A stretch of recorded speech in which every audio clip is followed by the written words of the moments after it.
Hello guys, good evening, live update. So, ngayon, anong oras na? Mag-update lang tayo. It's 11:44, quarter to 12 na ng gabi, no? Yan, ito si Star. Medyo malamig, umaambon-ambon ngayon guys. Ngayon, syempre, kung meron tayong Star, meron tayong Twinkle. Ito si Twinkle, nakatakip na, no?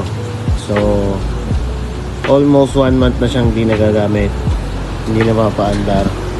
So bukas, bukas lilinisin natin siya, and then kumbaga i-make over lang natin, no?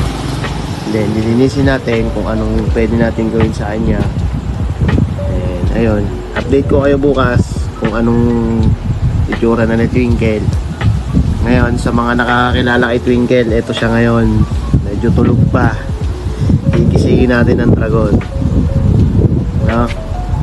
Okay, sige guys, thank you.